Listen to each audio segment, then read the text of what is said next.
Hello everyone, जीत IAS के online platform में मैं अनीता जोशी आपका स्वागत करती हूं। पहले तो मैं आप लोगों से माफ़ी चाहूँगी क्योंकि ये क्लास जो है लाइव शेड्यूल की गई थी, बट कुछ टेक्निकल प्रॉब्लम की वजह से ये कनेक्ट नहीं हो पाई, इसलिए इसको रिकॉर्डिंग फॉर्म में ही आप तक पहुंचाया जाएगा। आज की क्लास में हम डिस्कस करेंगे इकोनॉमी के कुछ इंपॉर्टेंट क्वेश्चन जो अपकमिंग एग्जाम में आपके लिए काफ़ी हेल्पफुल होंगे, ठीक है। इसके अलावा आपको एक गुड न्यूज़ देना चाहूँगी, जीत आईएएस एकेडमी द्वारा जीत आईएएस के ऐप पे 15 सितंबर से पीसीएस की क्लासें लाइव क्लासेस स्टार्ट हो रही हैं।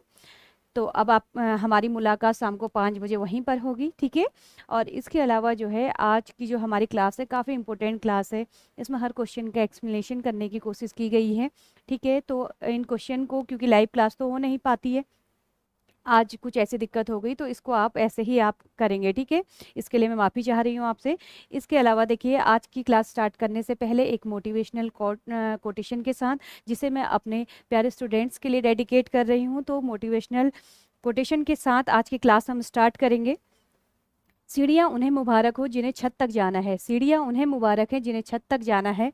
आपकी मंजिल तो आसमान है, रास्ता आपको खुद ही बनाना है। आप समझ ही गए होंगे, आपका अपना एम, आपका टारगेट जो है आपने फिक्स किया हुआ है। हम यहाँ पर केवल आपको गाइड कर सकते हैं, लेकिन उस मंजिल तक पहुँचने के लिए जो प्रयास रहेगा, जो कठिन परिश्रम रहेगा, जो संघर्ष रहेगा, वो बस आपका रहेगा, ठीक है। तो इसी के साथ ही जो है हम आज की क्लास को स्टार्ट करते हैं। चलते हैं पहले क्वेश्चन की ओर। पहला क्वेश्चन है, निम्नलिखित में से कौन सा भारत के घरेलू उत्पादन में सर्वाधिक अंशदान करता है, ठीक है। अब अगर हम घरेलू उत्पादन में सर्वाधिक अंशदान की बात करते हैं तो सबसे ज़्यादा, जब अगर हम रेवेन्यू की बात करते हैं कहाँ कहाँ से जनरेट होता है, तो इसमें हमारे 3 सेक्टर हैं, ये आपको भी पता है। प्राथमिक, आपका प्राइमरी सेक्टर, सेकेंडरी सेक्टर और सर्विस सेक्टर, ठीक है। अब हम एवरेज बात करें अगर, तो एवरेज सेक्टर की अगर हम बात करते हैं तो इसमें जो आपका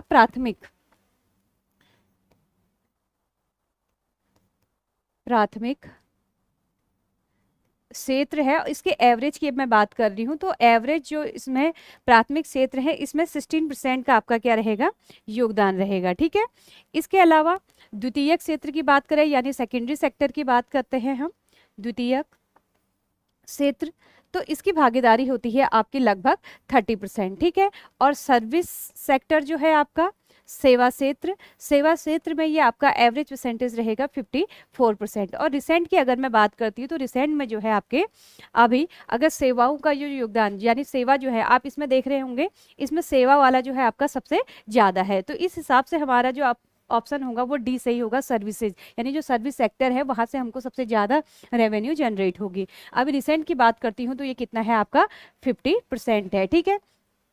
यहाँ प्राथमिक क्षेत्र यानी प्राइमरी सेक्टर की बात करते हैं तो 19% है, सेकेंडरी सेक्टर 31 है, और ये आपका कितना है 50% है रिसेंट में, ठीक। तो आपका ऑप्शन हो जाएगा डी, सेवाएं।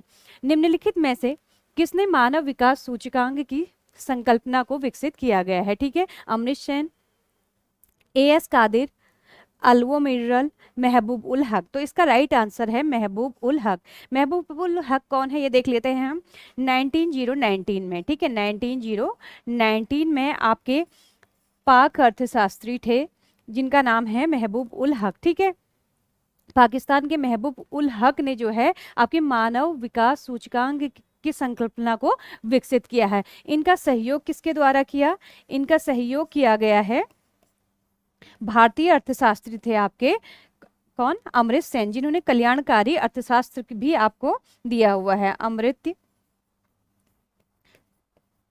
सेन द्वारा। इसके अलावा अगर हम मानव विकास सूचकांक की बात करते हैं तो मानव विकास सूचकांक जो है इसको पब्लिश करने का काम कौन करता है, आपका UNDP. UNDP union nations development programme जो है इसको आपको पब्लिश करेगा।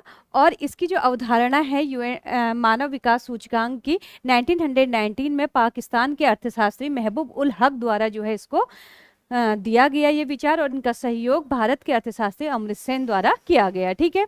चलते हैं नेक्स्ट क्वेश्चन की ओर। हिंदू वृद्धि दर किस वृद्धि दर से संबंधित है, हिंदू वृद्धि दर क्या है। हिंदू वृद्धि दर प्रति व्यक्ति आय से संबंधित है, राष्ट्रीय आय से संबंधित है, जनसंख्या से संबंधित है, या फिर साक्षरता से संबंधित है। तो आपका जो हिंदू ग्रोथ रेट है ये संबंधित है आपका राष्ट्रीय आय से, ठीक है। अब हिंदू ग्रोथ रेट इसे देख लेते हैं हम जरा। हिंदू ग्रोथ रेट, ठीक है। ये संबंधित है आपका किससे, नेशनल इनकम से, नेशनल इनकम से संबंधित है। नेशनल इनकम आपने जब इकोनॉमी पढ़ी होगी तो उसमें आपने देखा होगा शुद्ध नेशनल आय यानी एनएनपी, ठीक है। इसको हम क्या कह सकते हैं, आपका एनएनपी भी कह सकते हैं, ठीक है। और एनएनपी, एनएनपी आपको पता है कौन सा है, आपका जीएनपी। जीएनपी में फिर आप क्या करेंगे, जैसे आपका जो एनएनपी है, जीएनपी में से अगर आप मूल्य ह्रास यानी डिप्रिसिएशन अगर आप हटा देते हैं तो आपकी शुद्ध नेशनल आय प्राप्त होती है। इसी से हम प्रति व्यक्ति आय भी निकाल सकते हैं यानी पर कैपिटा इनकम भी निकाल सकते हैं। इसके लिए जो हमारी नेशनल आय है, नेशनल आय को हम किससे, जो इंडिया की टोटल पॉपुलेशन है उससे हम डिवाइड करने के बाद जो है हम इसको क्या कर सकते हैं, नेशनल आय निकाल सकते हैं, ठीक है। तो आपका हिंदू ग्रोथ रेट का संबंध है राष्ट्रीय आय से, जिसे नेशनल इनकम हम कहते हैं। नेशनल इनकम यानी एनएनपी शुद्ध नेशनल आय है। और ये जो है आपका जीएनपी, जीएनपी माइनस मूल्य ह्रास यानी डेप्रिसिएशन, ठीक है। इसमें से हम करेंगे तो ये हमारा क्या निकल जाएगा, नेशनल इनकम निकल जाएगी, ठीक है। अब देखिए नेक्स्ट क्वेश्चन की ओर चलते हैं। पिछड़े देशों के लिए रोलिंग प्लान का सुझाव किसके द्वारा दिया गया। पिछड़े देशों के लिए रोलिंग प्लान, अब रोलिंग प्लान क्या है, आपकी अनवरत योजना भी ना हम कहते हैं। रोलिंग प्लान जो दिया हुआ है आपने जी मिडरल, इसके बारे में थोड़ा सा जान लेते हैं। जी मिडरल की एक बुक थी एशियन ड्रामा, कौन सी बुक थी, एशियन ड्रामा। तो रोलिंग प्लान जो है वो एशियन ड्रामा जो कि किसकी है, जी मिडरल की बुक है, यहाँ से ये प्लान लिया गया था। और इसको लागू करने का जो श्रेय है, लागू करने का श्रेय डीटी लकड़वाला को दिया जाता है, लकड़वाला को दिया जाता है, ठीक है। तो जो लागू किया गया था वो जीटी लकड़वाला के द्वारा किया गया था। और प्लान किसके द्वारा दिया गया था, जी मिडरल द्वारा। और ये इनकी बुक एशियन ड्रामा में से लिया गया था। अब ये रोलिंग प्लान कब इसको चलाया गया, देखिए पंचवर्षीय आपकी जो योजना है, पंचवर्षीय योजना हुई थी आपकी। पंचवर्षीय योजना में जो आपका ईयर था, यानी जो 5 ईयर में जैसे पंचवर्षीय योजना होती है, तो ये कांग्रेस की सरकार गिर गई थी और 1 साल पहले जो है ये सरकार गिरने की वजह से ये जो प्लान है आपका पंचवर्षीय योजना चल रही थी जो 5वीं, ये यहाँ पर कंप्लीट नहीं हो पाई थी। इस दौरान जो है इसके बाद जो है रोलिंग प्लान को लागू किया गया। ये आपका था 1900, यहीं पर लिख लेते हैं, 1978 से लेकर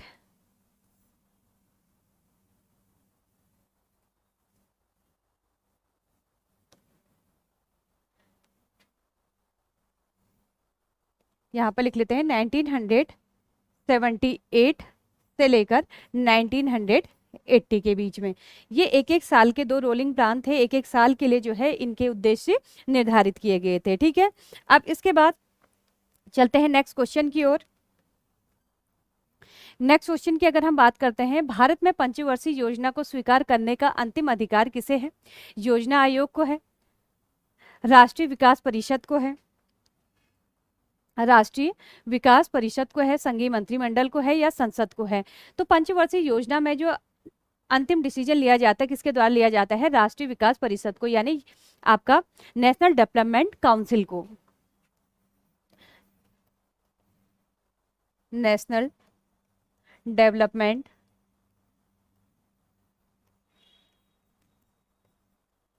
काउंसिल द्वारा यह निर्णय लिया जाता है, ठीक है। अब हम बात करते हैं कि जो आपकी नेशनल डेवलपमेंट काउंसिल है, ठीक है, इसकी स्थापना कब हुई थी। इसकी स्थापना हुई थी आपकी 6 अगस्त 1952 में, 6 अगस्त 1952 में जो है इसकी स्थापना हुई थी। इसमें योजना आयोग द्वारा जो प्लान बनाए जाते हैं उन पे स्टडी करके जो है अंतिम स्वीकृति जो दी जाएगी किसके द्वारा दी जाएगी, आपकी नेशनल डेवलपमेंट काउंसिल द्वारा दी जाएगी। नेक्स्ट क्वेश्चन है, भारत में योजना के आरंभ से किसी भी पंचवर्षीय योजना में अनाच्छित कुल वर्षों की संख्या कितनी है। अनाच्छित वर्षों की संख्या का मतलब है जो आपका प्लानिंग हॉलीडे रहा है, ठीक है। ये है आपकी प्लानिंग हॉलीडे, ठीक। थोड़ा वर्ड में कंफ्यूजन हो जाएगा हिंदी वर्ड्स में, तो ये आपका प्लानिंग हॉलीडे है। तो इसको अगर आप देखेंगे तो स्टार्टिंग से लेकर लास्ट तक जो है आपके 7 ईयर यानी 7 वर्ष जो है आपके प्लानिंग हॉलीडे रहा है। ठीक है, चलते हैं नेक्स्ट क्वेश्चन की ओर। अगला क्वेश्चन है, आर्थिक नियोजन एक विषय है, समवर्ती सूची का, राज्य सूची का, संघ सूची का, किसी भी सूची में निर्दिष्ट नहीं है। ठीक है, तो जो आर्थिक नियोजन है आपका, ये आपका सब्जेक्ट है समवर्ती सूची का।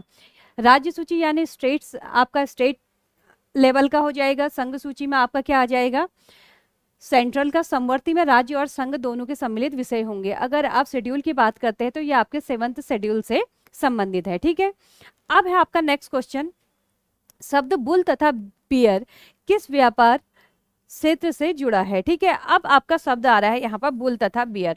बुल और बियर का डायरेक्ट अगर हम देखें तो इसका संबंध आपका किससे है, शेयर मार्केट से है।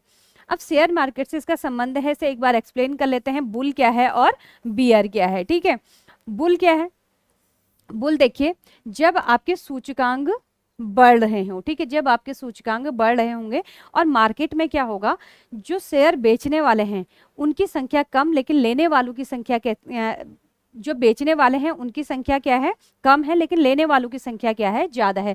तो इस स्थिति को शेयर मार्केट की अच्छी स्थिति मानी जाती है, इकोनॉमी अच्छी मानी जाती है। तो इस कंडीशन को हम क्या कहेंगे, बुल कंडीशन। यानी यहाँ पर आपके जो सूचकांक होंगे, सूचकांक ये कैसे होंगे, ज्यादा होंगे।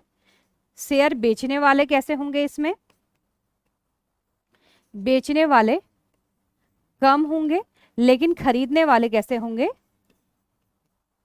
खरीदने वाले इसमें ज्यादा होंगे। तो ये स्थिति आपकी अच्छी मानी जाती है, ये बुल होगा।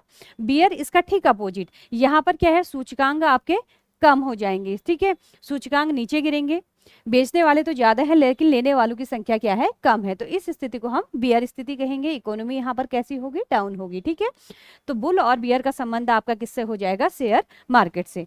चलते हैं नेक्स्ट क्वेश्चन की ओर। वह दर जिस पर बैंक रिजर्व बैंक को उधार देते हैं जानी जाती है। बैंक दर से, रेपो दर से, रिवर्स रेपो, प्रिंटिंग मिस्टेक हुई है, रिवर्स रेपो दर से या फिर ब्याज दर से। अब देखिए इसका जो आंसर है आपका रिवर्स रेपो दर। देखिए इसमें बैंक जो है, जो वाणिज्य बैंक हैं, वो आरबीआई को जो है फिक्स रेट पे क्या देंगे, ऋण देंगे। ठीक है, तो ये आपका रिवर्स रेपो रेट है। रेपो रेट भी यहाँ पर हम देख लेते हैं। रेपो रेट क्या है, रेपो रेट जब आरबीआई वाणिज्य बैंकों को एक अल्पकालीन समय के लिए जब आरबीआई वाणिज्य बैंकों को ऋण प्रोवाइड करवाता है तो उसे हम क्या कहेंगे, रेपो रेट कहेंगे। और वाणिज्य बैंक जब आरबीआई को ऋण प्रोवाइड करवाएंगे तो उस स्थिति को हम क्या कहेंगे, रिवर्स रेपो रेट कहेंगे। ठीक है, क्लियर है। अब इसके बाद नेक्स्ट क्वेश्चन है हमारा, राष्ट्रीय आय का मूल्यांकन सर्वप्रथम किसने किया था। दादा भाई नौरोजी ने, रजनीराम दत्त ने, लाल बहादुर शास्त्री ने, इसमें से कोई नहीं। ठीक है, अब इसमें देखिए आपकी एक इसका जो राइट आंसर है आपका दादा भाई नौरोजी ने। दादा भाई नौरोजी ने, इनकी एक बुक है the polity of un British rule of India. इनकी बुक का नाम है the polity of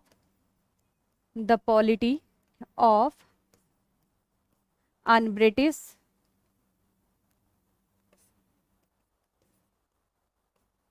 rule of India. ठीक है, ये आपकी 1968 में इनके द्वारा पब्लिश की गई। इसमें इन्होंने सबसे पहले जो है राष्ट्रीय आय के बारे में बताया गया। इसमें इन्होंने एक थ्योरी दी, इस थ्योरी को जो है डेनिस थ्योरी के नाम से, धन का निष्कासन सिद्धांत या डेनिस थ्योरी के नाम से जाना जाता है, या फिर इसे धन का निष्कासन सिद्धांत भी कहते हैं। इसमें इन्होंने प्रति व्यक्ति आय जो है 20 रुपीज पर ईयर कही थी, 20 रुपीज पर ईयर इन्होंने बताई थी। कब, 1968 में। ठीक है, तो राष्ट्रीय आय के मूल्यांकन का सर्वप्रथम प्रयास जो है दादा भाई नौरोजी ने the polity of un British rule of India में 1968 में की, जिसमें इन्होंने डेनिस थ्योरी या धन का निष्कासन सिद्धांत दिया है। ठीक है, अब चलते हैं नेक्स्ट क्वेश्चन की ओर। नेक्स्ट क्वेश्चन है, भारतीय अर्थव्यवस्था को मुख्यतः किस प्रकार की अर्थव्यवस्था माना जाता है? पूंजीवादी अर्थव्यवस्था, मिश्रित अर्थव्यवस्था, समाजवादी अर्थव्यवस्था, इसमें से कोई नहीं। पूंजीवादी अर्थव्यवस्था का मतलब है कैपिटलाइज इकोनॉमी, मिश्रित अर्थव्यवस्था मिक्स्ड इकोनॉमी, समाजवादी अर्थव्यवस्था का मतलब है सोशलाइज इकोनॉमी। ठीक है, तो इनमें से जो इंडिया की इकोनॉमी है वो कैसी मानी जाती है? आपकी मिश्रित अर्थव्यवस्था। पूंजीवादी में देखो क्या है, पूंजीवादी में ये है प्राइवेट सेक्टर पर ज्यादा ध्यान दिया गया है, निजीकरण पर ध्यान दिया गया है, इसका उद्देश्य केवल लाभ कमाना है। ठीक है, इसका एग्जाम्पल हम अमेरिका का देंगे। नेक्स्ट है जैसे समाजवादी अर्थव्यवस्था है, इसका एग्जाम्पल रूस है हमारा। इसमें क्या कहा गया है? समाज के प्रत्येक व्यक्ति को सेवा और जो वस्तु और सेवा सुविधाएं हैं वो सामान्य रूप से दिए जाएंगे, यानी जन सामान्य को ज्यादा महत्व दिया गया है। तो ये आपकी रूस में है समाजवादी अर्थव्यवस्था। पूंजीवादी अर्थव्यवस्था अमेरिका में है, और मिश्रित अर्थव्यवस्था की बात करते हैं तो ये इंडिया में है। ठीक है, नेक्स्ट क्वेश्चन है गांधीवादी योजना किस वर्ष प्रस्तुत की गई? ठीक है, गांधीवादी जो योजना है ये प्रस्तुत की गई थी 1944 में, और इसका प्रारूप दिया गया था श्रीमन नारायण द्वारा। ठीक है, तो इसका जो प्रारूप दिया गया, प्रारूप श्रीमन नारायण द्वारा दिया गया। ठीक, चलते हैं नेक्स्ट क्वेश्चन की ओर। नेक्स्ट क्वेश्चन है राष्ट्रीय विकास परिषद का गठन किस वर्ष किया गया? अभी थोड़ी देर पहले मैंने आपको बताया था कि 6 अगस्त 1952 में जो है इसका गठन किया गया। 6 अगस्त 1952 में इसका गठन किया गया। अब जो आपका नेशनल डेवलपमेंट काउंसिल है, ये जो है आपकी गैर संवैधानिक संस्था है, यानी आप कह सकते हैं कि नॉन कॉन्स्टिट्यूशनल बॉडी है। ठीक है, नॉन कॉन्स्टिट्यूशनल बॉडी है, और इसका काम क्या है? जो योजना आयोग द्वारा जो प्लान दिए जाते थे उनको अंतिम रूप प्रदान करना या अंतिम स्वीकृति देने का काम किसका होता था? राष्ट्रीय विकास परिषद का होता था। ठीक है, चलते हैं नेक्स्ट क्वेश्चन की ओर। भारत के लिए नियोजित अर्थव्यवस्था नामक पुस्तक के लेखक कौन थे? ठीक है, अब यहाँ पर है आपके नियोजित अर्थव्यवस्था। नियोजित अर्थव्यवस्था है, अगर इंग्लिश में हम देखना चाहें तो प्लान्ड इकोनॉमी फॉर इंडिया। ठीक है, इसको हम लिख लेते हैं प्लान्ड इकोनॉमी फॉर इंडिया। ये बुक दी गई है आपकी रजनी राम दत्त द्वारा, दादा भाई नौरोजी द्वारा, मनमोहन सिंह द्वारा, एम विश्वेश्वरैया द्वारा। ठीक है, तो ये आपका दिया गया है एम विश्वेश्वरैया द्वारा। ठीक है, और ये बुक कब पब्लिश की गई थी? 1934 में। कब लिखी गई थी? 1934 में जो है आपका प्लान्ड इकोनॉमी फॉर इंडिया जो है एम विश्वेश्वरैया द्वारा दी गई थी। चलिए नेक्स्ट क्वेश्चन की ओर बढ़ते हैं। भारतीय रिजर्व बैंक की स्थापना किस वर्ष की है? ये आपकी ईयर दिया गया है 1935। क्षेत्रीय ग्रामीण बैंक की स्थापना किस वर्ष की है? बस ईयर दिए हैं, इसमें आपने ईयर बताने हैं। 1975 में जो है क्षेत्रीय ग्रामीण बैंक की स्थापना की गई। नेक्स्ट क्वेश्चन है आपका निम्नलिखित कथनों में से कौन सा कथन सही है? अब इसमें देखिए आपको मुद्रास्फीति यानी कि आपको इन्फ्लेशन के बारे में अगर आपको नॉलेज होगी तो आप इस क्वेश्चन को इजीली सॉल्व कर लेंगे। ये आपका पहले आया हुआ क्वेश्चन है। अब देखिए इसमें क्या कहा गया है, मुद्रास्फीति बंध पत्र धारकों को लाभ पहुंचाती है। बी ऑप्शन है मुद्रास्फीति उधार लेने वालों को लाभ पहुंचाती है। मुद्रास्फीति स्थायी आय समूह को लाभ पहुंचाती है। अब देखिए हम इसमें जो हम इसको अगर मुद्रास्फीति के बारे में आपको थोड़ी सी भी नॉलेज होगी तो आपको थोड़ा सा आइडिया आ जाएगा। मुद्रास्फीति क्या है? इन्फ्लेशन क्या है आपका? इन्फ्लेशन मतलब महंगाई है। अब महंगाई क्या है? अगर मार्केट में जो आपका मूल्य चल रहा है वस्तुओं के कंपैरिजन में मुद्रा का मूल्य जब घटेगा तो उसे हम क्या कहेंगे? मुद्रास्फीति यानी इन्फ्लेशन कहेंगे। अब यहाँ पर देखिए, यहाँ पर आपको 3 पॉइंट दिए हैं। मुद्रास्फीति स्थायी आय समूह के लिए लाभ पहुंचाती है। अब स्थायी आय यानी कि जिनकी सैलरी फिक्स है, ठीक है, जो आपके वेतनधारी हैं।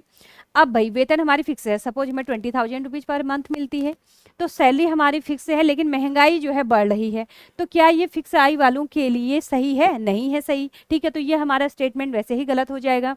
नेक्स्ट क्वेश्चन, नेक्स्ट इसका पॉइंट है मुद्रास्फीति बंद पत्र धारकों को लाभ पहुंचाता है, ये भी बिल्कुल गलत है।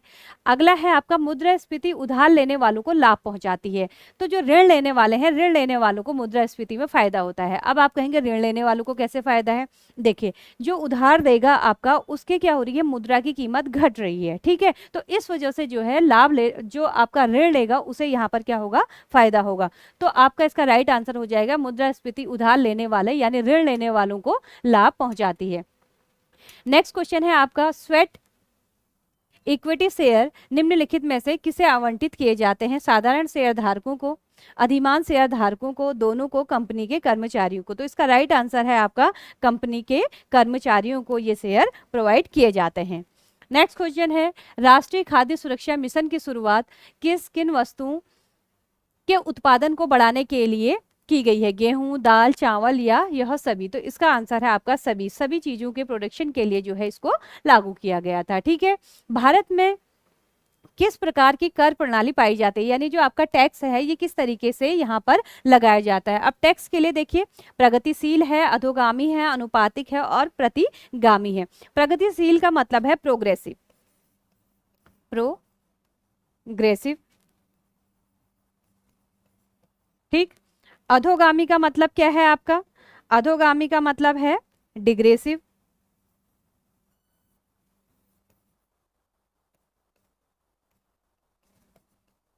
और यही प्रतिगामी को अगर हम कहेंगे तो ये क्या है, रिग्रेसिव, रिग्रेसिव, ठीक है। तो अब आपके समझ में आ रहा होगा। प्रगतिशील में क्या होना है आपकी, जैसे जैसे आपकी आय बढ़ेगी तो वैसे वैसे आपका टैक्स भी बढ़ेगा, ये तो हो जाएगा प्रगतिशील, ठीक है। और आपका प्रतिगामी यानी रिग्रेसिव का मतलब है आय बढ़ने के साथ आपका टैक्स रेट क्या होता जाएगा, कम होता जाएगा। यहाँ आय बढ़ेगी, टैक्स कम होगा। प्रगतिशील में आय बढ़ने के साथ साथ टैक्स भी बढ़ेगा। अधोगामी में क्या होगा, अधोगामी में आपका जैसे जैसे आय बढ़ेगी एक स्तर तक आपका टैक्स बढ़ेगा और उसके बाद वह कांस्टेंट हो जाएगा, स्थिर हो जाएगा। तो इस स्थिति को बोलते हैं अधोगामी स्थिति या डिग्रेसिव कंडीशन। तो डिग्रेसिव कंडीशन ही हमारा क्या है, आंसर है। यानी भारत में जो आपकी कर प्रणाली है, टैक्स को लगाने के लिए जो डिसाइड किया गया है वो है अधोगामी। तो प्रगतिशील में क्या होगा, आपके आय बढ़ेगी, आय बढ़ेगी तो इसके साथ साथ आपका टैक्स भी बढ़ेगा। अधोगामी में आपका क्या होगा, आय बढ़ने के साथ जो है टैक्स भी बढ़ेगा, लेकिन एक टाइम के बाद जो है ये क्या हो जाएगा, स्थिर हो जाएगा, ठीक। और यहाँ आपकी आय बढ़ने के साथ टैक्स क्या हो जाएगा, आपका कम हो जाएगा। तो इंडिया में जो प्रणाली यहाँ पर की जाती है या जिस तरीके से टैक्स लगाया जाता है उसे हम अधोगामी कहेंगे, ठीक है। चलते हैं नेक्स्ट क्वेश्चन की ओर। निम्न में से कौन सी योजना रोलिंग प्लान कही जाती है? तीसरी योजना, पांचवी योजना, छठवीं योजना, आठवीं योजना? तो इसका जो राइट आंसर है आपका पांचवी योजना है, क्योंकि मैंने आपको बताया था कि जो आपकी पांचवी पंचवर्षीय योजना थी इसका टाइम पीरियड आपका कब से कब तक था, 1900। जो आपकी पांचवी पंचवर्षीय योजना है, पांचवी पंचवर्षीय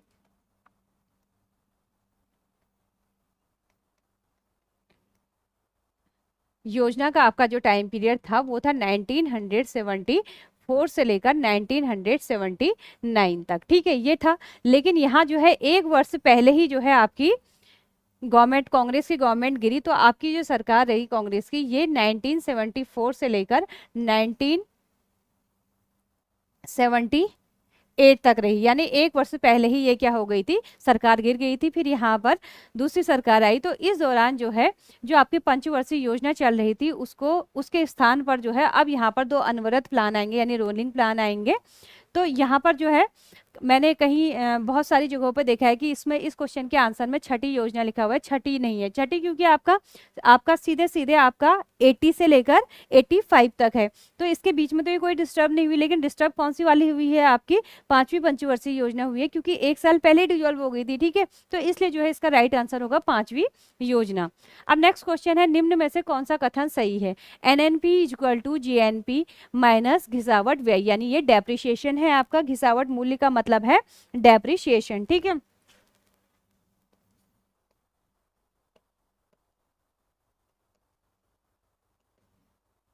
डेप्रिसिएशन। नेक्स्ट है NNP equal to GDP plus विदेशों से प्राप्त शुद्ध आय घिसावट माइनस व्यय, और बहुत दोनों सही, और इसमें से कोई नहीं। अब देखिए ये वाला तो आपका सही है, NNP equal to GNP minus depreciation होता है।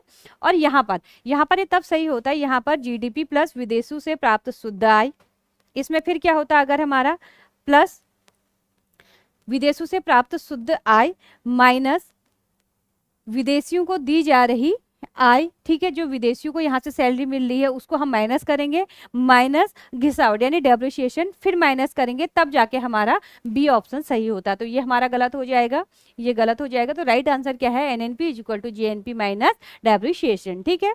चलते हैं नेक्स्ट क्वेश्चन की ओर। अब है, निम्न में से भारत में मुद्रा अवमूल्यन से संबंधित वर्ष नहीं है। अब ये मुद्रा अवमूल्यन क्या है, ठीक है, मुद्रा अवमूल्यन क्या है। अब इसमें पहले तो हम राइट आंसर देख लेते हैं कि इनमें से कौन सा ऐसा वर्ष है जहां पर मुद्रा अवमूल्यन नहीं हुआ था। 1947 में हुआ था, उसके बाद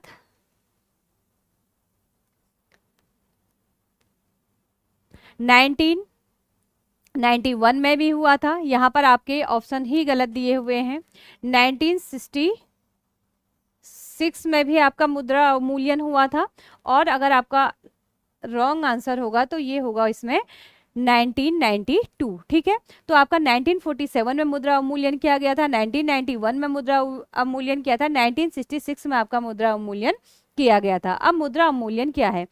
मुद्रा अवमूल्यन देखिए, जो विदेशी आपकी करेंसी है यानी फॉरेन करेंसी के कंपैरिजन में जब हम अपने मुद्रा का मूल्य जानबूझकर क्या कर देते हैं, कम कर देते हैं, तो उस स्थिति को बोलते हैं मुद्रा अवमूल्यन की स्थिति, ठीक है। यानी विदेशी करेंसी के कंपैरिजन में अपने वहां की करेंसी का मूल्य घटाना ही मुद्रा अवमूल्यन है। अब आप सोचेंगे अपनी करेंसी का मूल्य घटा के हमें क्या फायदा होगा? देखिए इससे बहुत फायदे होते हैं। इससे फायदा क्या होता है?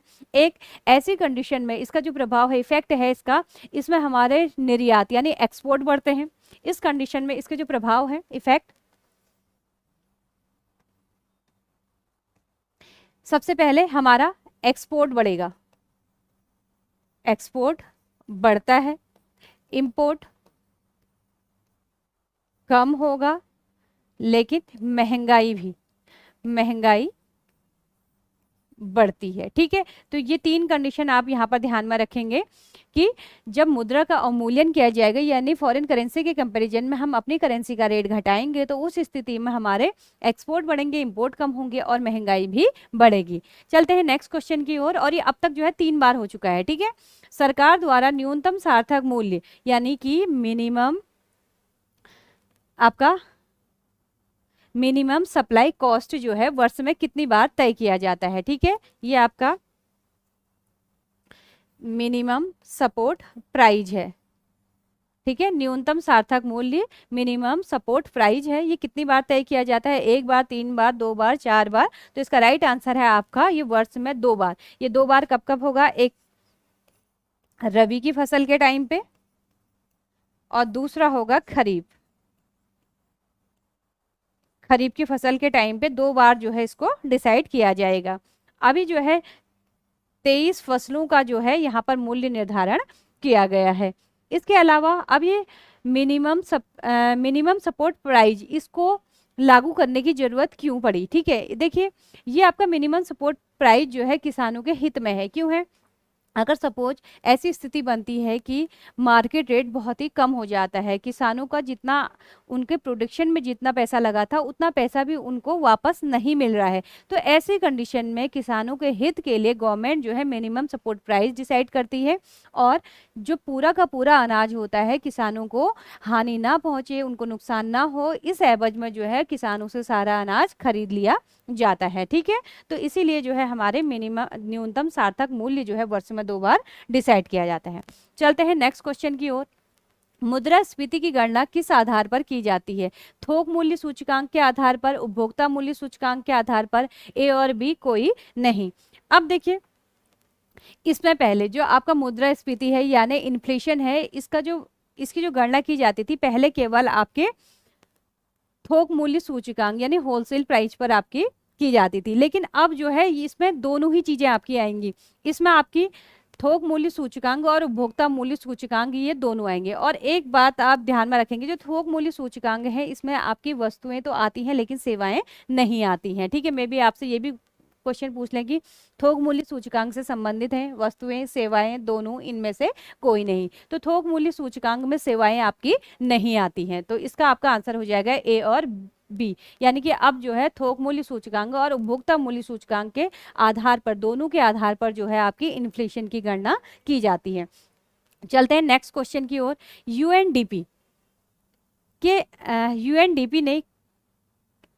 यूएनडीपी के किस मानव विकास रिपोर्ट यानी एसडीआर में लिंग असमानता सूचकांक की शुरुआत की गई थी? ठीक है, अब देखिए लिंग असमानता सूचकांक क्या है? लिंग असमानता सूचकांक क्या है आपका? जेंडर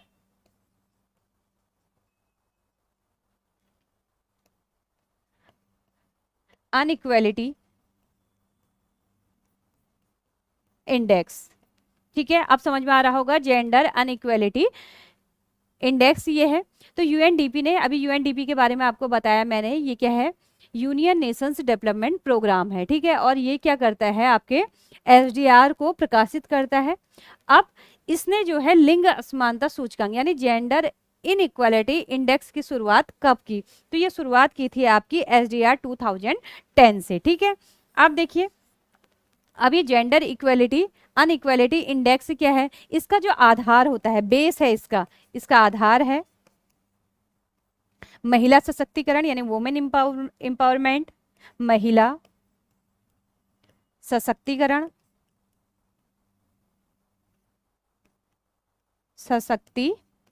और महिलाओं का आर्थिक विकास। और सेकंड है महिलाओं का आर्थिक विकास। लेकिन इंडिया की पोजीशन बहुत खराब है यहाँ पर। अगर हम अभी रिसेंट की बात करते हैं तो इसमें जो है अभी इंडिया की वर्तमान में, प्रेजेंट में जो है इंडिया की जो रैंक है,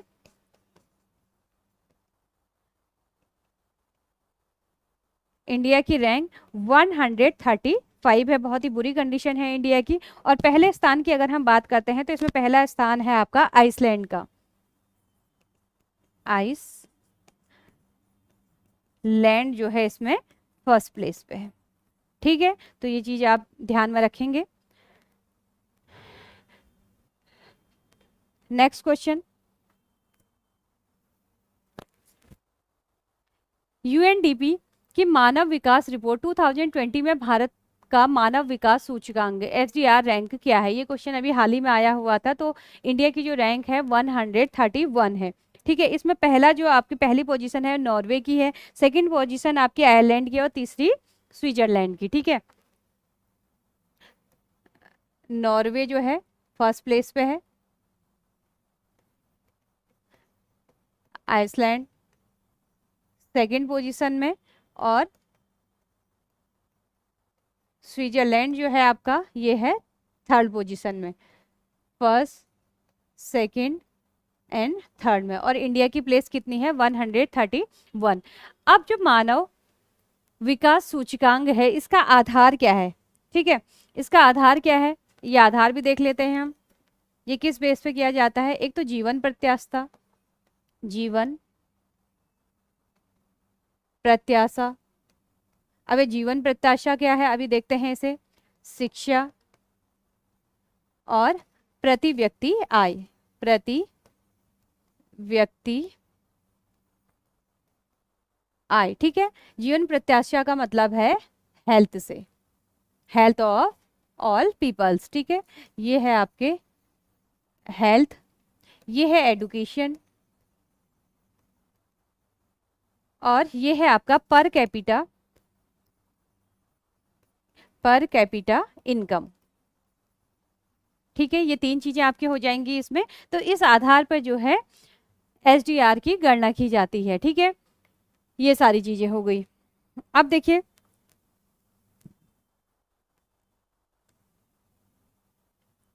इसमें हम आगे देखते हैं नेक्स्ट क्वेश्चन। निम्न में से किस वर्ष में एमएसएमई का अद्यतन वर्गीकरण किया गया है? अद्यतन वर्गीकरण से थोड़ा बहुत कंफ्यूजन हो सकता है, तो आप इसको सिंपली ये समझिए, लेटेस्ट क्लासिफिकेशन ऑफ एमएसएमई, ठीक है। तो ये क्या है?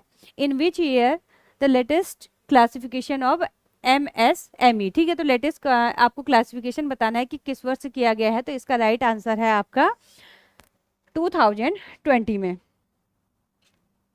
चलते हैं नेक्स्ट क्वेश्चन की ओर। यह है निम्न में से कौन सी गिल्ट एज्ड सिक्योरिटी कहलाती है? इसमें पब्लिक लिमिटेड कंपनीज के शेयर, सरकारी प्रतिभूतियां, प्राइवेट लिमिटेड कंपनियों के शेयर और म्यूचुअल फंड के स्टॉक, ठीक है। तो इसका राइट आंसर है आपका सरकारी प्रतिभूतियां। अब ये सरकारी प्रतिभूतियां क्या है? यानी गवर्नमेंट सिक्योरिटी हम इन्हें कहेंगे। ये क्या है आपकी गवर्नमेंट सिक्योरिटी।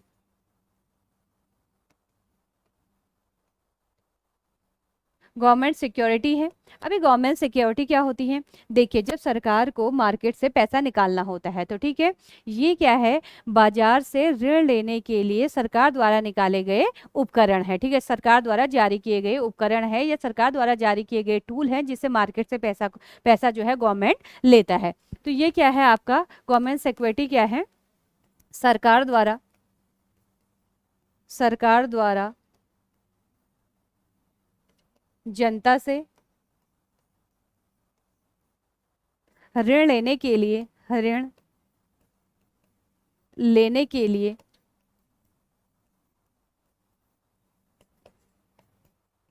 जारी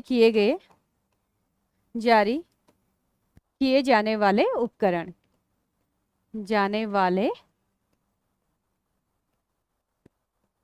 उपकरण है, ठीक है।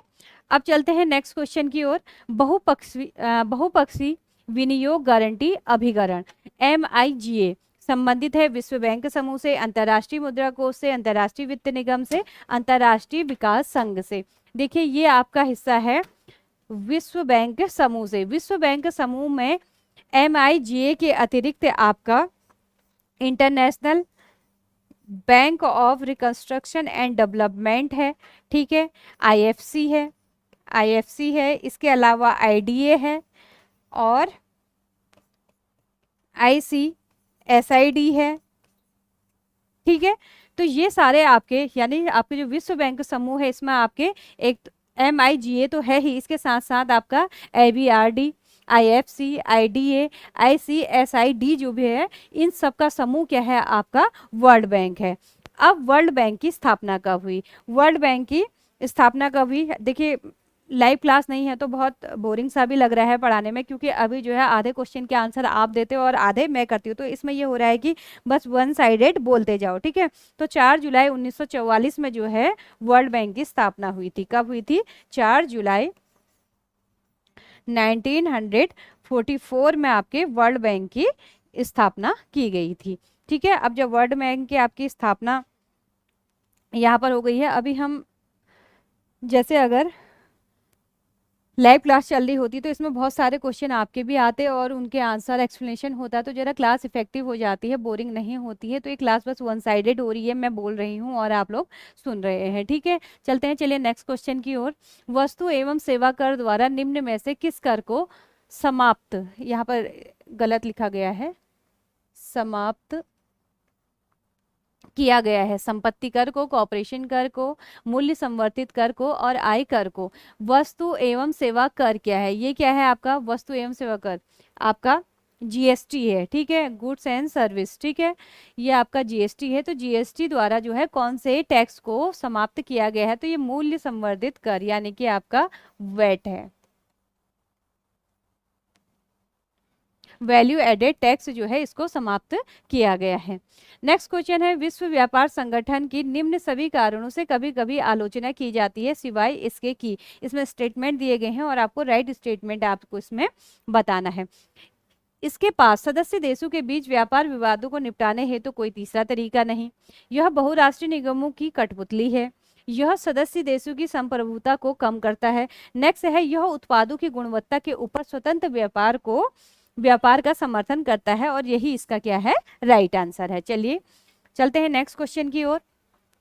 यदि प्राथमिक घाटा शून्य है तब उधार की राशि होगी ब्याज भुगतान से अधिक, ब्याज भुगतान से कम, ब्याज भुगतान के ठीक बराबर और इनमें से कोई नहीं। तो इसका आपका जो राइट आंसर होगा ब्याज भुगतान के ठीक बराबर इसका आंसर होगा। अब वरिष्ठ बैंकर, ये आपका इकोनॉमी, जो आपकी इकोनॉमी चल रही है इसका करंट अफेयर से रिलेटेड कुछ क्वेश्चन है, 2-4 इसमें। वाणिज्य बैंकर आदित्य पुरी निम्न में से किस वाणिज्य बैंक के प्रबंधक निर्देशक रहे हैं?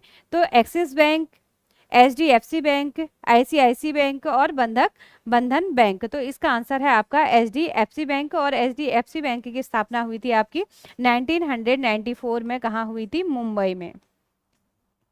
मुंबई में जो है इसकी स्थापना हुई थी, ठीक है।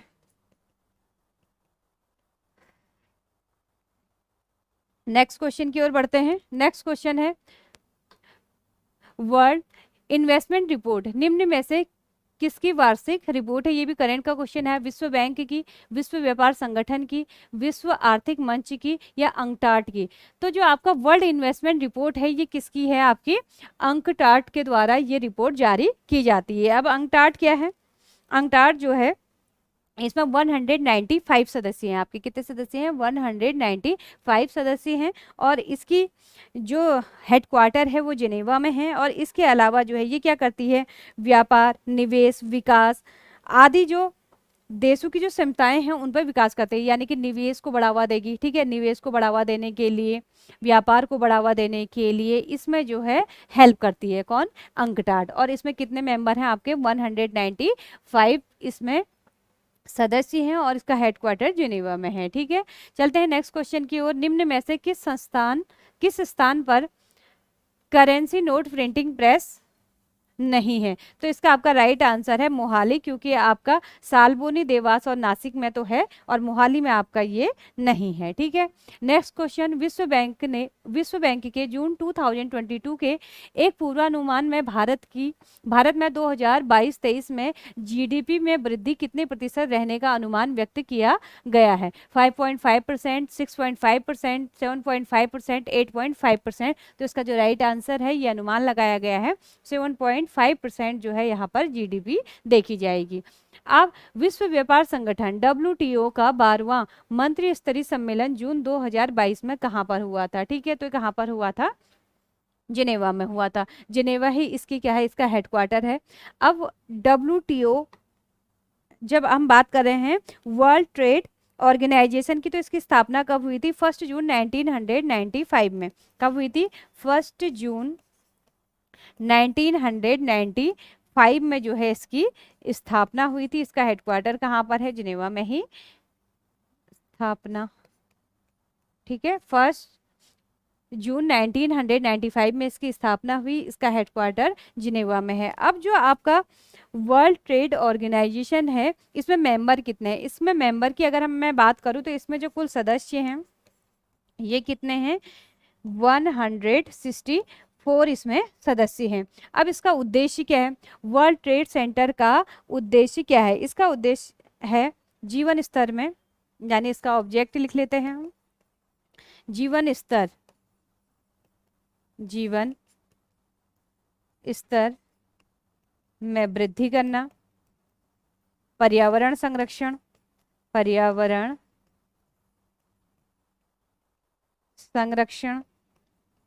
सतत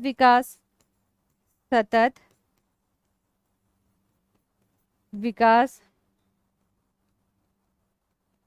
वस्तु व व्यापार में वृद्धि करवाना, ये सब क्या है इसके ऑब्जेक्ट हैं। ठीक है, अब देखिए वर्ल्ड ट्रेड ऑर्गेनाइजेशन स्थापना हुई 1 जून 1995 में, हेडक्वार्टर जिनेवा में, सदस्य 194 हैं। जीवन स्तर में वृद्धि करना, पर्यावरण संरक्षण, सतत विकास, वस्तु व्यापार में वृद्धि करना जो है इसके क्या हैं ऑब्जेक्ट हैं। अब चलते हैं नेक्स्ट क्वेश्चन की ओर। नेक्स्ट क्वेश्चन है मेरी पॉलिसी मेरा हाथ का संबंध किससे है? जीवन बीमा से, फसल बीमा से, वह वाहन बीमा से और स्वास्थ्य बीमा से। तो ये जो आपका मेरी पॉलिसी मेरे हाथ का संबंध है, ये है आपका फसल बीमा से, इसी बीच की आपकी योजना है, ये अभी रिसेंट की योजना है, करंट का क्वेश्चन है आपका। द्वितीय पंचवर्षीय योजना के अंतर्गत स्थापित उद्योगों में कौन सा नहीं है? दुर्गापुर, भिलाई, बोकारो और राउरकेला। ठीक है, अब देखिए इसमें जो आपका बोकारो है ये आपका राइट आंसर होगा, क्योंकि ये आपका जो आपका 3rd 5 ईयर प्लान चल रहा था उसका हिस्सा है। ये किसके सहयोग से बनाया गया था? रूस के सहयोग से आपका बोकारो स्टील प्लांट डाला गया था। और ये प्लान जो है आपका पूर्ण तरीके से फ्लॉप हुआ था। रीजन ये था कि इसी बीच जो है आपका भारत पाकिस्तान युद्ध, भारत चीन युद्ध जो हुआ था, ये सारी चीज़ें जो है इसी बीच हुई थी। तो इस वजह से जो है पैसों की कमी की वजह से ये प्लांट आपका, ये जो उद्योग है ये आपका सक्सेस नहीं हो पाया था। बात करें हम द्वितीय पंचवर्षीय योजना की, तो दुर्गापुर, भिलाई और राउरकेला जो हैं ये 3 के 3 आपके कहाँ के हैं? आपके ये है आपकी जो सेकेंड 5 ईयर प्लान है उसका हिस्सा है। दुर्गापुर की अगर हम बात करते हैं तो ब्रिटेन के सहयोग से बनी थी, ब्रिटेन के सहयोग से। भिलाई जो है रूस के सहयोग से, और जो राउरकेला है ये जर्मनी के सहयोग से जो है स्थापित किए गए उद्योग थे। ठीक है, और जो सेकेंड आपकी पंचवर्षीय योजना है 5 ईयर प्लान है, इसका प्रारूप किसने दिया था? पीसी मान लोबिस ने दिया था। ठीक है, तो नेक्स्ट क्वेश्चन है आपका भारत में कृषि उत्पादों में एजी मार्क की शुरुआत कब से हुई? यानी कि जो एग्रीकल्चर प्रोडक्ट है उसमें एजी मार्क जो है वो कब से लगने स्टार्ट हुए? तो इसका आंसर है आपका 1986 से। अब आईएमएफ द्वारा सदस्य देशों को ऋण दिया जाता है, अल्पकालीन, दीर्घकालीन, इनमें से कोई नहीं। तो इसका आंसर है आपका अल्पकालीन ऋण दिया जाता है। इसके मेंबर की अगर मैं बात करती हूँ तो 189 मेंबर हैं। इसमें कितने सदस्य हैं? 189 इसमें सदस्य हैं। चलते हैं नेक्स्ट क्वेश्चन की ओर। आईएमएफ की जुड़वा बहन किसे कहा जाता है? अब आईएमएफ की जुड़वा बहन किसे कहा जाता है? आईएफसी को, आईडीए को, मीगा को, या इनमें से कोई नहीं? तो इसका राइट आंसर होगा इनमें से कोई नहीं, क्योंकि इनकी जो आईएमएफ है इसकी जुड़वा बहन किसको कहा जाता है? वर्ल्ड बैंक को। वर्ल्ड बैंक को आईएमएफ की जुड़वा बहन कहा जाता है। ठीक है, अब देखिए आईएमएफ की स्थापना कब हुई? आईएमएफ की स्थापना हुई थी 27 दिसंबर 1945 में। 27 दिसंबर 1945 में जो है आईएमएफ की स्थापना हुई थी। किसके सुझाव पर? Brayton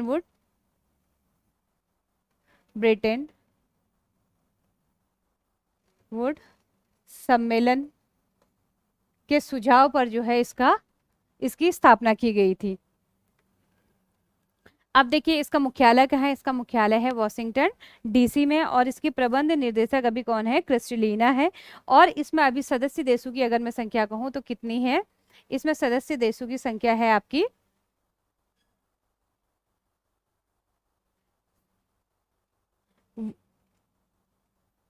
IMF 190। ठीक है, 190 जो है इसमें सदस्य देशों की संख्या है। और इसमें जो आपका सबसे लास्ट में जुड़ने वाला जो देश है वो है अंडोरा। ठीक है, सबसे लास्ट सदस्य जो है वो कौन सा है? अंडोरा है।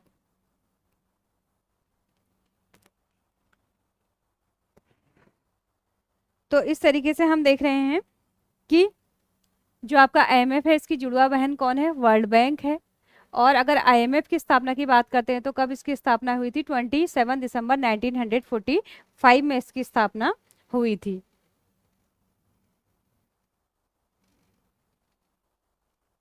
ठीक है, यहाँ पे मैंने लिखा था आईएमएफ द्वारा सदस्य देशों की कहते हैं, यहाँ पर जो संख्या है ये कितनी हो गई है, अब यहाँ पर +1 करके 190 हो जाएगी। जो अंतिम सदस्य जो है ये क्या है, इसका अंडोरा है। ठीक है, तो इस बात को ध्यान में रखेंगे। अब देखिए, भारत सबसे अधिक तेल किस देश से आयात करता है, यानी यहाँ इंपोर्ट की बात हो रही है, तो सबसे अधिक तेल आयात कहाँ से करता है, इराक से। ठीक है, ये क्वेश्चन आपका बहुत बार आया भी हुआ है। अब आयात की बात हो ही रही है तो हम ये देख लेते हैं कि भारत सबसे ज्यादा आयात कौन सी कंट्री से करते हैं। तो सबसे ज्यादा आयात कहाँ से करता है, चीन से। सबसे अधिक आयात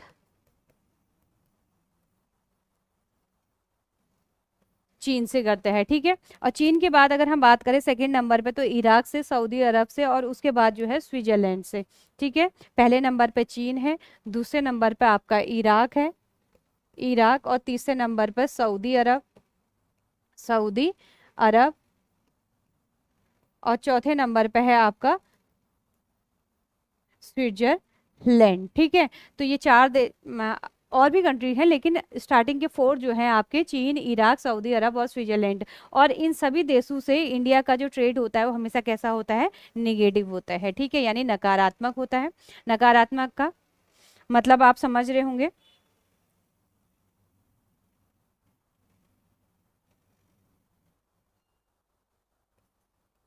ठीक है, नकारात्मक का मतलब है कि आपका आयात तो ज्यादा हो रहा है लेकिन निर्यात कम हो रहा है। तो ऐसी कंडीशन में, इस व्यापार की इस कंडीशन को जहां पर आपका आयात ज्यादा हो रहा है और निर्यात कम हो रहा है, उसे हम निगेटिव ट्रेड कहेंगे। ठीक है, तो आपका चीन के साथ, इराक के साथ, सऊदी अरब के साथ और स्विट्जरलैंड के साथ हमेशा व्यापार कैसा रहता है, निगेटिव रहता है। ठीक है, अब चलते हैं नेक्स्ट क्वेश्चन की ओर।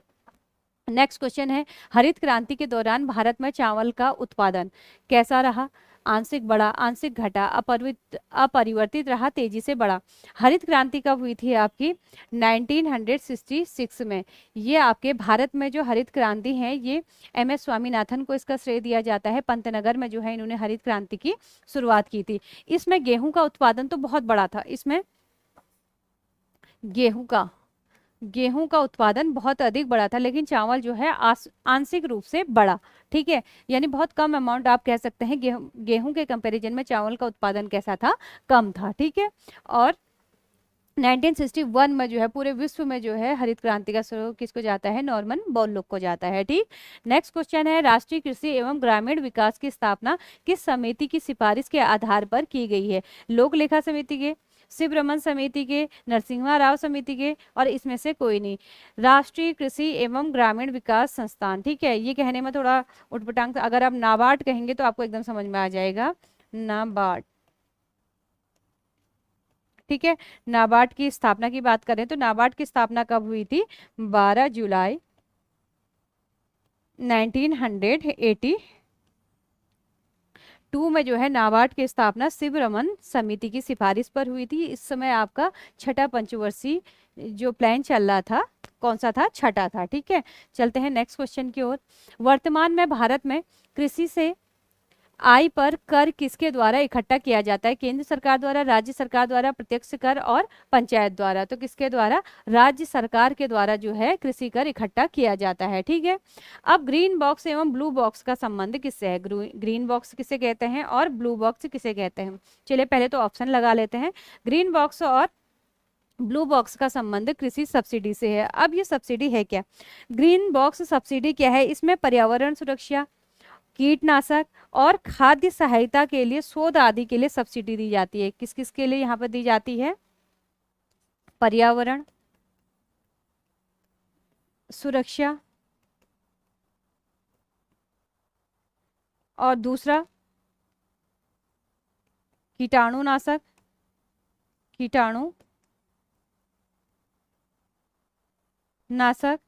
और तीसरा है यहाँ पर खाद्य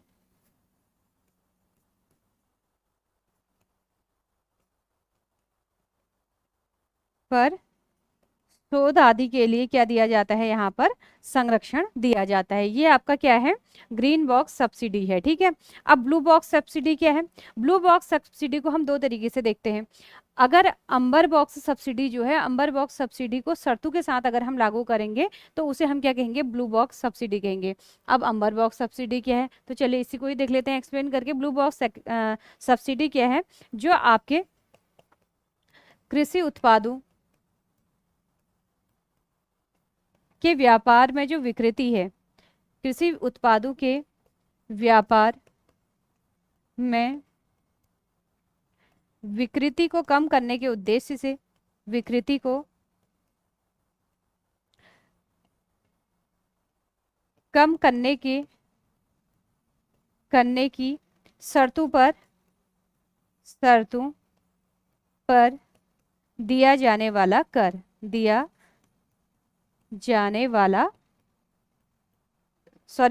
शर्तों पर दी जाने वाली सब्सिडी है, ठीक है। तो इसे अंबर बॉक्स, अगर दूसरे तरीके से अगर पूछना होगा ब्लू बॉक्स सब्सिडी को, तो ऐसे भी पूछ सकते हैं। तो हम इसमें दोनों चीज ध्यान रखेंगे। अंबर बॉक्स सब्सिडी जो है उसको अगर हम शर्तों के साथ लागू करेंगे तो वो आपकी क्या हो जाएगी, ब्लू बॉक्स सब्सिडी हो जाएगी। और ग्रीन बॉक्स सब्सिडी क्या है, पर्यावरण सुरक्षा, कीटाणुनाशक, खाद्य, जो आपके खाद्य वाली जो चीजें हैं, खाद्य पदार्थ हैं, उनके शोध आदि पर दी जाने वाली सब्सिडी को हम क्या कहेंगे, आपकी ग्रीन बॉक्स सब्सिडी कहेंगे, ठीक है। चलते हैं नेक्स्ट क्वेश्चन की ओर। किसके निर्यात से भारत की निर्यात आय में सर्वाधिक योगदान होता है, कृषि उत्पादों में, रत्नों एवं आभूषणों में, मशीनरी पर, कपड़ा और सिलाई वस्त्रों पर। तो इसमें है आपका रत्न और आभूषण। हम बात करें अगर एक्सपोर्ट की, तो भारत सबसे ज्यादा जो एक्सपोर्ट करता है वो किससे करता है, रत्नों और आभूषणों का करता है। और सेकंड नंबर पे हमारे जो रिफाइंड ऑयल है उसका हमारा एक्सपोर्ट सबसे ज्यादा इंडिया में सेकंड नंबर पे किया जाता है। भागीदार देशों की अगर बात करते हैं तो सबसे ज्यादा एक्सपोर्ट जो है अमेरिका को करता है। अमेरिका के साथ जो व्यापार है इंडिया का हमेशा कैसा रहता है, पॉजिटिव ट्रेड रहता है, यानी निर्यात यहाँ ज्यादा करते हैं लेकिन आयात यहाँ से कम करते हैं। तो निर्यात में सबसे ज्यादा आय हमें प्राप्त होती है रत्नों एवं आभूषणों से, और सेकंड नंबर पर हमें जनरेट होती है रिफाइनिंग ऑयल से, ठीक है। नेक्स्ट क्वेश्चन है हमारा, उत्पादन के 4 कारक कौन से हैं, भूमि श्रम, पूंजी संगठन, भूमि विद्युत जल श्रम, श्रम पूंजी, भूमि वर्षा, भूमि जलवायु, भूमि उपकरण, ठीक है। तो आपका इसका राइट आंसर होगा भूमि श्रम पूंजी और संगठन। तो इस तरीके से आज के जो है 50 क्वेश्चन कंप्लीट हुए, ठीक है। इस बात का मुझे दुख है कि क्लास लाइव नहीं हो पाए, पर चलिए आपके पास इंपॉर्टेंट क्वेश्चन आ गए हैं, इन क्वेश्चनों को ध्यान से देख लेना। अपकमिंग एग्जाम में आपको ये क्वेश्चन में से बहुत सारे क्वेश्चन आपको अपने पेपर में ऐसे के ऐसे मिलेंगे, ठीक है। तो चलिए फिर आपसे एक नई क्लास में फिर से मुलाकात होती है, तब तक के लिए आपसे इजाजत चाहूंगी। धन्यवाद।